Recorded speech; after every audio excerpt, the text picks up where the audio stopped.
কেন নয়, আমার এক লাভলি আপু যে নিজেও একজন ইউটিউবার, অনেক অনেক অনেক পপুলার।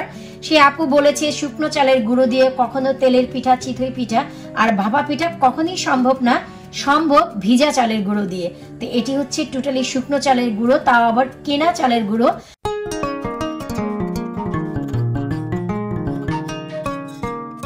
আমাদের আমান চিতই পিঠার এত প্রেমে পড়ে গেছে, 20 মিনিট আগে আমাকে বলছে যে মা আমি আজ চিতই পিঠা খাবো।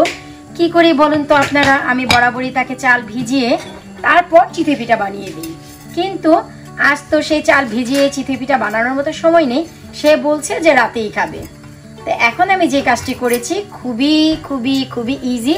আমার ঘরে শুকনো চালের গুঁড়ো ছিল, তো শুকনো চালের গুঁড়ো দিয়ে আমি আমানের জন্য এইরকম ফুলকো চিতই পিঠা বানাচ্ছি।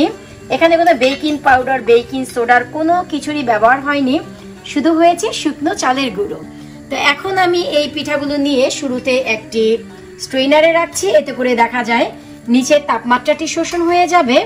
তারপর পরে আমি একটু ঠান্ডা হলে রেখে দেব হচ্ছে প্লেটে, তারপর আমানকে আমি খাওয়াবো। আর পিঠাটি কতটা মজবুত বা কতটা দারুণ চমৎকার হয়েছে, ছিদ্রযুক্ত, আমি একটু দেখাচ্ছি, আপনারা একটু লক্ষ্য করলেই বুঝতে পারবেন। এই যে দেখুন, এই হচ্ছে অসংখ্য ছিদ্রযুক্ত আমাদের চিতই পিঠা। এটি কিন্তু কোনো রকম বেকিং পাউডার, বেকিং সোডা কিছুই নেই। আর পেছনে দেখুন কতটা জালি জালি হয়েছে। আর এই পিঠাগুলো একেবারে দুধ চিতইয়ের জন্য পারফেক্ট। আমি একটু দেখাচ্ছি ভেতরে ছিঁড়ে, তাহলে আপনারা বুঝতে পারবেন যে বাংলাদেশ থেকে আমরা যে চিতই পিঠাগুলো চাচা মামাদের কাছ থেকে কিনে খেয়ে থাকি হুবহু সেই রকম। তো আমাদের আমানের এই টিটই পিঠা বানাতে বানাতে আসলে আমার নিজেরও অনেক বেশি অভিজ্ঞতা হচ্ছে, অনেক বেশি উপকার হচ্ছে, কারণ ওর জন্য আমি দুদিন পরপরই চিতই পিঠা বানাই আর ওকে খাওয়াই। এতে করে দেখা যায় আমার নিজেরও প্র্যাকটিস হচ্ছে, এই আর কি। আর এই যে দেখুন নিচ দিয়ে একটু পুড়ে গেছে, এর একটি কারণ আমি পাত্রে কোনো প্রকারের তেল ব্যবহার করছি না, যা ঝটপট আমি আমানকে বানিয়ে দিচ্ছি। তো এখন যেহেতু এই পিঠাগুলোতে কিছুটা কালো কালো ভাব হয়ে গেছে, তাই চিন্তা করলাম যে না, আমি কিছুটা তেল দিয়ে গ্রিস করে নিব, এতে করে দেখা গেল নিচেও দারুণভাবে হয়ে যাবে।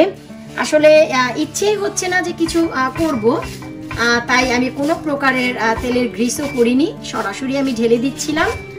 যেমন কি যে এখন আমি একটু গ্রিস করে নিচ্ছি, তারপর আমি যে কাজটি করব, আমি সরাসরি আমার চালের গোলাটি আমি এখানে দিয়ে দিব।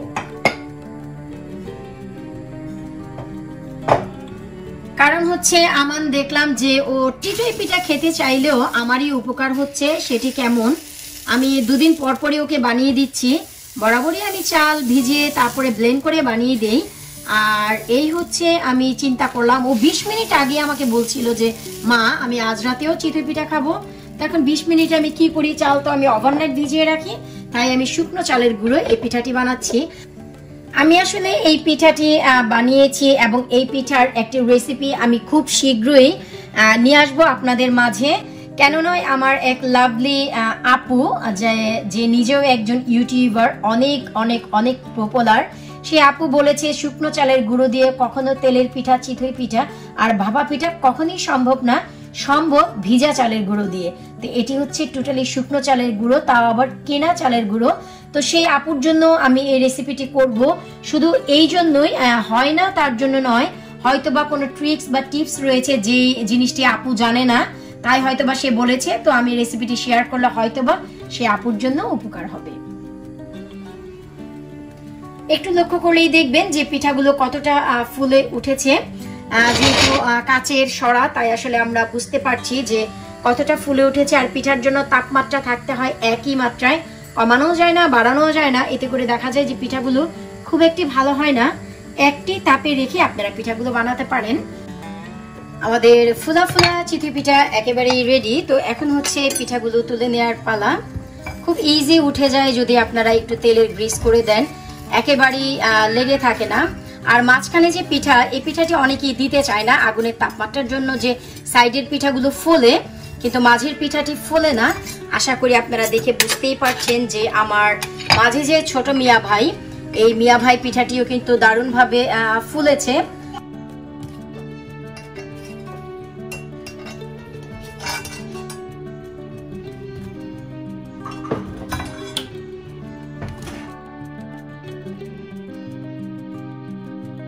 আমার ছেলের জন্য এই কয়েকটি পিঠাই যথেষ্ট। সে নিজেই সবগুলো খেয়ে ফেলবে, কারণ হচ্ছে এগুলো কারোর সাথে সে শেয়ার করবে না, আমি তাকে খাইয়ে দিব যে কোনো মাংসের ঝোল টোল দিয়ে। তো সে তো যে কোনো বলতে চিকেনই বুঝে, তো চিকেন বা চিকেনের ঝোল দিয়ে আমি খাইয়ে দিব। এই যে দেখুন আমি পিঠাটি এইমাত্র বানিয়েছি, কত দারুণভাবে কিন্তু পিঠাটি উঠে গেছে আর কত ছিদ্র হয়েছে একটু লক্ষ্য করেই দেখবেন। যেহেতু লোহার পাত্রে বানানো হয় আর লোহার পাত্রের পিছনে যদি একটু তেলের গ্রিস না থাকে এইরকম একটু লেগে যাওয়াটাই স্বাভাবিক, এতে খাবারের কোনো তারতম্য হয় না, টেস্টেরও কোনো সমস্যা হয় না। তো আসুন আমরা একটি ছোট পিঠাও ভেঙে দেখি যে এটি ভেতরটি কেমন হয়েছে বা ছিদ্র হয়েছে কিনা। ওয়াও ওয়াও, একেবারে আমাদের তেলের পিঠা যেমন অসংখ্য ছিদ্র বিশিষ্ট ঠিক তেমনই হয়েছে। তো ভিডিওটি ভালো লাগলে অবশ্যই লাইক করবেন, আমার ইউটিউব চ্যানেলটি সাবস্ক্রাইব করবেন, ফেসবুক পেজটি ফলো করবেন। বিদায় নিচ্ছি আজকের মতো, ছেলেকে খাওয়াতে চলে যাই। আল্লাহ হাফিজ।